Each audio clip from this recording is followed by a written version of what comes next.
అందరికీ నమస్కారం. సుమన్ టీవీ ఆస్ట్రేలియాకి తిరిగి స్వాగతం. నేను మీ సిరిచందన. ఇవాళ మనం ఆస్ట్రేలియాలోని విక్టోరియా స్టేట్లో ఉండే క్యాంగ్రూ గ్రౌండ్ అనే ప్లేస్కి వచ్చేసాం. ఇక్కడ మనం హెన్లీ పౌల్ట్రీ ఫామ్ని చూడడానికి వచ్చేసాం.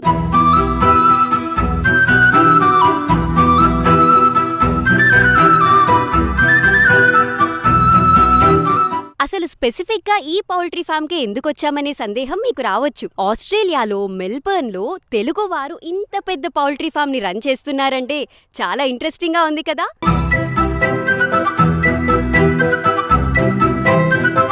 ఇప్పుడు మనతో ఉన్నారు ఈ హెన్లీ ఫార్మ్స్ ఓనర్ అయిన వేణుమెట్ల గారు. వీరు విక్టోరియాలోని ఒక ప్రాంతమైన డైమండ్ క్రీక్కి కౌన్సిలర్గా కంటెస్ట్ చేశారు. అలాగే కమ్యూనిటీ సర్వీస్లో కూడా ఎంతో యాక్టివ్గా పార్టిసిపేట్ చేస్తూ ఉంటారు. నమస్తే వేణుమెట్ల గారు, ఎలా ఉన్నారు?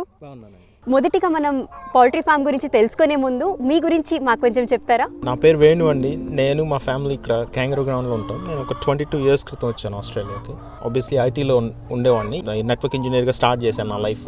ఓకే. ఇప్పుడు నేను సేల్స్లో ఉన్నాను. హ్యూలెట్ ప్యాకర్డ్ ఎంటర్ప్రైజ్లో అరూబా నెట్వర్కింగ్ వాళ్ళకి mid market business ANZ wide run చేస్తాను నేను. ఓకే. సో ఆబ్వియస్లీ ఫార్మింగ్ నా బ్లడ్లో ఉందండి. So this is our passion.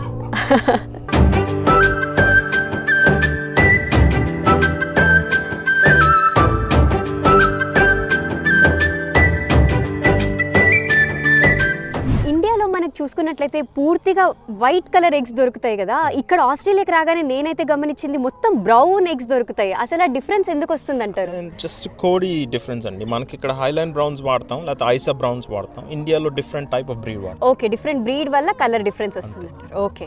ఈ ఫామ్ లో చూసుకున్నట్లయితే మనకి క్యారవాన్, ఫెన్సింగ్ ఇవన్నీ ఉన్నాయి కదా, వీటి గురించి కూడా మా ప్రేక్షకులకు కొంచెం చెప్తారా? తప్పకుండా అండి. ఐ బిలీవ్ ఆర్గానిక్ ఫార్మింగ్ లో బిలీవ్ చేస్తానండి నేను. డెఫినెట్లీ. దానికి నంబర్ 1 థింగ్ ఏంటంటే కోల్డ్ ఇట్లా ఫ్రీగా ఓపెన్ గా తిరుగుతూ ఉండాలి. Secondly less amount of hence ఉండాలి ఒక గివెన్ ఏరియాలో.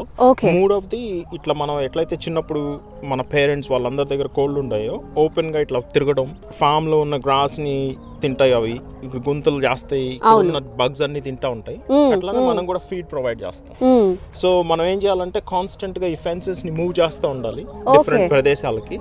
ఈ క్యారవాన్ లో చూసినట్టయితే మనం అక్కడ రాత్రిపూట పడుకుంటాయి, గుడ్లు పెట్టడానికి కూడా వాటికి అక్కడ ఒక సెంట్రల్ ఫెసిలిటీ ఉంటుంది. అక్కడ గుడ్లు పెడితే అవన్నీ ముందుకు వస్తాయి, మనం కలెక్ట్ చేస్తానికి ఈజీగా ఉంటుంది. ఓకే. వాటిని ట్రైన్ చేశారా అండి మీరు? ఫస్ట్ లో వచ్చినప్పుడు మనం కొన్ని రోజులు ఒక 1-2 days మనం పెట్టాలి, సాయంత్రం వచ్చి కోల్డ్ అన్నిటిని లోపల. ఓకే. దెన్ వాటికి అర్థం అవుతుంది అక్కడే గుడ్లు పెట్టాలి అనేసి. సో మనం దాంట్లోనే అంత మ్యూజిక్ ఫెసిలిటీ అంతా కూడా ఏర్పాటు చేసాం. వాటికి 10 different రీసెర్చ్ పేపర్స్ రాశారు దీని మీద. ఓకే. ఇప్పుడు కోళ్ళకి music obviously comms them. Most importantly ఏంటంటే నా బిలీఫ్ ఏంటంటే కోళ్ళు నిద్రపోయేటప్పుడు కూడా మనలాగా డ్రీమ్ చేస్తాయి.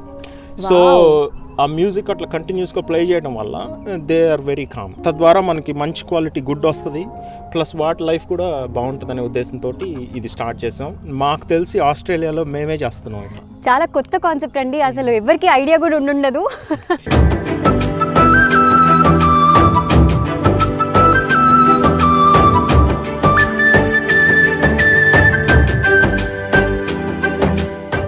మనం సూపర్ మార్కెట్స్లో చూసుకుంటే మనకి కేజ్ ఫ్రీ ఎగ్స్ అని, ఫ్రీ రేంజ్ ఎగ్స్ అని, ఆర్గానిక్ ఎగ్స్ అని, ఇలా రకరకాల ఎగ్స్ దొరుకుతుంటాయి కదా. అసలు వీటి డిఫరెన్సెస్ ఏముంటుంది? So caged eggs very simple. ఒక మన ఇండియాలో లాగానే కోళ్ళ ఫార్మ్ ఉంటుంది. కోళ్ళు అన్ని లోపల ఉంటాయి, కాన్స్టెంట్ గా కోళ్ళు మేత తింటాయి, అక్కడే గుడ్లు పెడితే అక్కడి నుంచి మూవ్ అవటానికి లేదు. ఓకే. సో ఆ కాన్సెప్ట్ లో 2 big issues ఏంటంటే, ఒకటి యాంటీబయోటిక్స్ వాడటానికి ఆస్కారం చాలా ఎక్కువ ఉంటుంది. ప్రొఫైలాక్టిక్ గా వాడతారు యాంటీబయోటిక్, అంటే కాన్స్టెంట్ గా యాంటీబయోటిక్ ఇస్తారు అవి రోగం రాకుండా. సో మనం ఆ యాంటీబయోటిక్ ని గుడ్డు ద్వారా తింటున్నాము. మనలో కూడా వెళ్ళిపోతుంది. ప్లస్ ఫీడ్ కూడా నాన్ ఆర్గానిక్ ఫీడ్ వాడతారు. అదే మీరు కేజ్ ఫ్రీ చూసుకున్నారనుకోండి, ఆస్ట్రేలియా స్టాండర్డ్ ఏంటంటే 10,000 hens per hectare, అంటే ఒక A4 పేపర్ లో ఒక్కొక్క కోడి. నెక్స్ట్ ఇదే మీరు ఏదైతే చూస్తున్నారో పాస్చర్ రైజ్డ్, ఫ్రీ రేంజ్, ఇదంతా ఈ కాన్సెప్ట్ అన్నమాట. దీంట్లో వచ్చేటప్పటికి ఇప్పుడు మనం మాట్లాడుకుంటే మనం 150 hens per hectare, అంటే 2.5 ఎకరాల్లో 150 కోళ్ళ కంటే ఉండవు అనమాట. సో ఇది బేసిక్ గా పాస్చర్ రైజ్డ్ ఫ్రీ రేంజ్. దీంట్లో మనం ఆర్గానిక్ ఇంకొక స్టెప్ ముందుకు వెళ్ళాము. నెక్స్ట్ స్టెప్ ఇట్లా అంటే వీటి వెల్ఫేర్ జాగ్రత్తగా ఉండాలి, ఇవి లైఫ్ ని బాగా లీడ్ చేయాలనే కాన్సెప్ట్ తోటి మనం ఇట్లా మ్యూజిక్ ఇవన్నీ కూడా యాడ్ చేసాం. మీ పౌల్ట్రీ ఫామ్ చాలా బాగుంది సార్. ఇప్పుడు నెక్స్ట్ మీ ఫ్యూచర్ ప్లాన్స్ ఏంటి? ఇక్కడ మనం మ్యాక్సిమం 1500 హెన్స్ కంటే వెళ్ళమండి.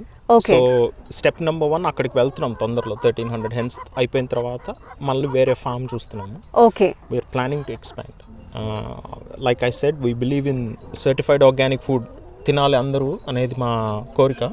సో ఇంకా ఎక్స్పాండ్ చేస్తాం తొందరలో. తప్పకుండా ఇంకా ఇంకా పెద్ద పెద్ద ఫార్మ్స్ కొని మోర్ ఆర్గానిక్ ఎగ్స్ కావాలి మన అందరికీ కూడా.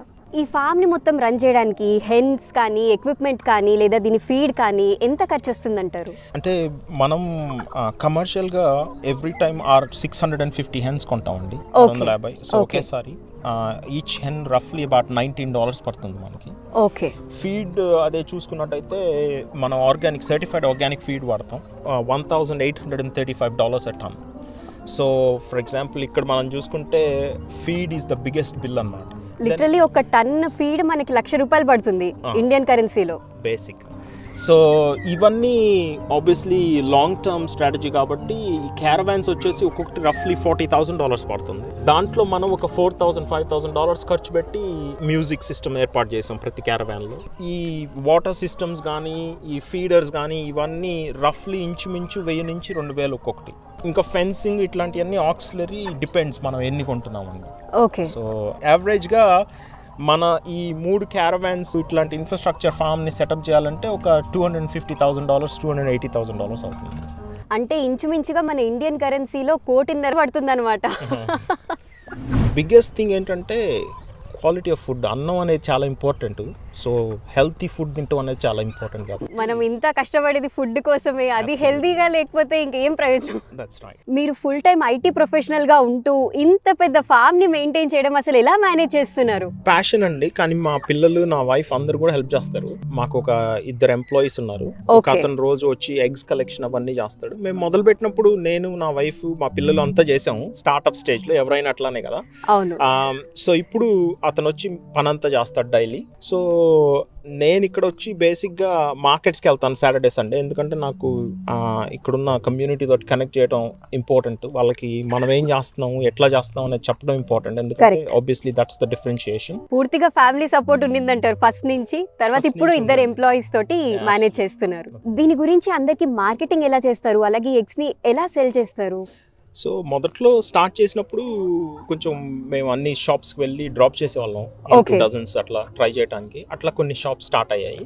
ఇప్పుడు మెయిన్గా మన ఆంధ్రాలో రైతు బజార్ లాగానే ఇక్కడ ఫార్మర్స్ మార్కెట్స్ ఉన్నాయి. సో నేను బేసిక్గా 9 ఫార్మర్స్ మార్కెట్స్ చేస్తాం per month. So every Saturday Sunday ఒక ఫార్మర్స్ మార్కెట్లో ఉంటాం మేము. సో కమ్యూనిటీ అవుట్ రీచ్ అక్కడ జరుగుతుంది. నెక్స్ట్ ఇన్స్టాగ్రామ్, గూగుల్ వాటి ద్వారా అట్లా యాడ్స్ కూడా చేస్తాము. ఇప్పుడు మీరు చేస్తున్న ఈ ప్రోగ్రామ్ వల్ల మన చాలా మందికి తెలుస్తుంది కాబట్టి. సో ఈ పౌల్ట్రీ ఫామ్ ని స్టార్ట్ చేయాలనే ఐడియా మీకు ఎప్పుడు వచ్చింది? ఎప్పుడు స్టార్ట్ చేశారు ఈ పౌల్ట్రీ ఫామ్ ని? మా ఒరిజినల్ హిస్టరీ ప్యాడీ. అందరూ ఇండియాలో చాలా మనంతా రైస్ వేస్తాం కదా. సో మాది కూడా అట్లానే రైస్ ఫార్మింగ్ ఉండేది మాకు. ఇక్కడికి వచ్చాక మేము ఏదో ఒకటి చేయాలనుకున్నాం.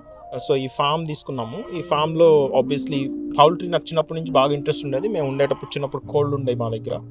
సో ఒక హెరిటేజ్ బ్రీడ్స్ తోటి స్టార్ట్ చేసాం. ఫస్ట్ ఒక 19 కేజెస్ ఉండేవి. ఒక ఆల్మోస్ట్ దాదాపు ఒక 100 కోళ్ళు ఉండేవి. రకరకాల జాతులు 19 డిఫరెంట్ వెరైటీస్ ఉండేవి మన దగ్గర. సో వాటితో స్టార్ట్ చేసాం ఇక్కడ ఆర్గానిక్ అసలు అంతా నేర్చుకోవడానికి, ఎన్వైరన్మెంట్కి మనం తెలుసుకోవడం కోసం ఎట్లా ఏం యూజ్ చేయాలనేది. అది అయిపోయిన తర్వాత కమర్షియల్గా ఒక 2 years క్రితం స్టార్ట్ చేసామండి ఇదంతా. ఓకే. మొత్తం ఈ ఫామ్ లో ఎన్ని హెన్స్ ఉన్నాయండి? ప్రస్తుతం ఒక 850 ఉన్నాయండి.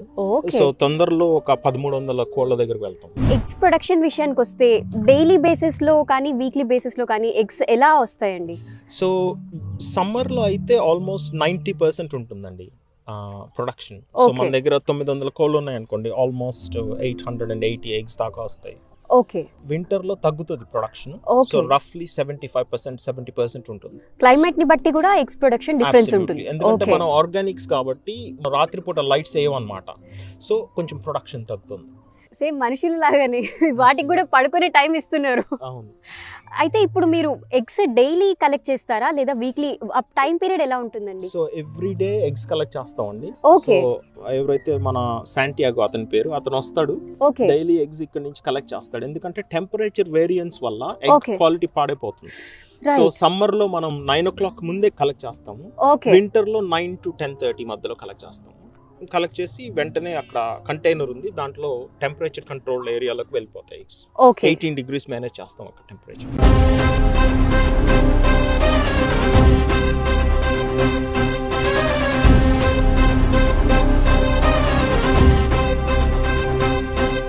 సో మనం ఏం చేస్తామంటే ఎగ్స్ ఇక్కడ నుంచి పంపిస్తాము. ఈ సర్టిఫైడ్ ఆర్గానిక్ సిట్రస్ పీల్ ఎక్స్ట్రాక్ట్ని వాడతాము వాష్ చేయడానికి. ఎగ్స్ ఇక్కడ నుంచి వెళ్ళి వాష్ అయ్యి ఈ డ్రయర్ అనమాట, ఈ డ్రయర్లో డ్రై అయ్యి ఇక్కడ బయటకు వస్తాయి. బేసిక్గా ఇక్కడ ఒకళ్ళు నుంచొని కలెక్ట్ చేస్తారు. సో ఆ కలెక్ట్ చేసి మనము ఆబ్వియస్లీ క్లీన్ ట్రేస్ అన్నీ వైట్ కలర్, పికప్ చేసిన డర్టీ ట్రేస్ అన్నీ బ్లూ కలర్లో ఉంటాయి. అవేమో క్రాక్డ్ ఎగ్స్ అక్కడ మీరు చూస్తున్నవి, అవి మనం కుక్కలకి వాడతాం అనమాట. సార్ మీ ఫ్యామిలీ బ్యాక్గ్రౌండ్ గురించి కూడా మాకు కొంచెం చెప్తారా? మాది చిన్న గ్రామం అండి, మా అమ్మ నాన్న వాళ్ళది బాపట్ల అనే ఊరు పక్కన. సో మా ఫాదర్ జువాలజీ లెక్చరర్గా పనిచేసేవాళ్ళు. ట్రెడిషన్ కంటిన్యూ చేసిన కోసం వాళ్ళ ఫాదర్ తోటి వాళ్ళ బ్రదర్తో కలిసి ఆయన ఫామ్ చేసేవాడు. నేను పెరిగేటప్పుడు కూడా మా ఇంట్లో బర్రెలు ఉండేవి, కోళ్ళు ఉండేవి, అవి ఉండేవి. మీరు అవన్నీ చూస్తూ పెరిగారు అయితే? అబ్సల్యూట్లీ. నేను బాగా చిన్నప్పుడు నాకు ఇంకా గుర్తు, మా తాతయ్య వాళ్ళ దగ్గర చాలా పెద్ద ఆవుల మంది ఉండేది, టర్కీస్ ఉండేవి నర్సాపాలెంలో చాలా చిన్నప్పుడు నేను. So I wanted to continue that. మీరు ఇండియాలో ఫార్మింగ్ చూసారు, అలాగే ఇక్కడ కూడా మీరు పౌల్ట్రీ చూస్తున్నారు కదా, what is the main difference మీరు గమనించింది? అంటే మన దగ్గర ఇప్పుడిప్పుడే మొదలవుతుందండి ఆర్గానిక్స్ ఇట్లా. ఓకే. నేను చాలా ఆనందంగా ఉన్నాను ఆ విషయం చూసి, ఎందుకంటే మన దగ్గర ఫుడ్కి చాలా, ఇప్పుడు ఆయుర్వేదం ఏదైతే చూస్తారో మీరు, ఫుడ్కి చాలా వాల్యూ ఇస్తారు, ప్రాముఖ్యత ఇస్తారు. అవును. మన పేరెంట్స్ కూడా మనకి చెప్తారు ఫుడ్ చాలా ఇంపార్టెంట్, ఏం తింటున్నాం అనేది. సో ఈ కాన్సెప్ట్లో మనం అదే ఇక్కడ అందించడానికి ట్రై చేస్తున్నాం. మనం ఇండియాలో కూడా చూస్తున్నాం అట్లా మారుతుందని. హోప్ఫుల్లీ మనం అందరం ఆశిద్దాం ఇంకా పెరుగుతుంది, అట్లా క్వాలిటీ ఫుడ్ డెలివర్ చేస్తారు. ఆర్గానిక్ ఖచ్చితంగా పెరగాలి ఇండియాలో, ఇక్కడ అన్ని ప్లేసెస్ లో కూడా ఆర్గానిక్ పెరగాలి. మనం ఏ దేశానికి వెళ్ళినా మన మూలాలని మర్చిపోవద్దంటారు మన పెద్దలు. ఈ మాటకు నిదర్శనమే మన వేణుమెట్ల గారు. ఒక రైతు కుటుంబం నుంచి వచ్చి ఆస్ట్రేలియాలో ఐటీ రంగంలో స్థిరపడినా తన తండ్రి యొక్క నేపథ్యాన్ని కొనసాగిస్తున్నారు. ఇది ఎంతో మందికి ఆదర్శనీయం. సో చూశారు కదా వ్యూయర్స్, మన హెన్లీ ఎగ్స్ ఫామ్ ని. మీరు కూడా మెల్బర్న్ లో ఉంటూ ఆర్గానిక్ ఎగ్స్ కోసం వెతుకుతున్నారా? మన హెన్లీ ఫార్మ్స్ ని తప్పకుండా కాంటాక్ట్ చేయండి. ఇలాంటి మరెన్నో ఇంట్రెస్టింగ్ వీడియోస్ కోసం మన సుమన్ టీవీ ఆస్ట్రేలియా ఛానల్ ని సబ్స్క్రైబ్ చేసుకోవడం మర్చిపోకండి. కెమెరామ్యాన్ చరణ్తో నేను మీ సిరిచందన, సైనింగ్ ఆఫ్. బాయ్.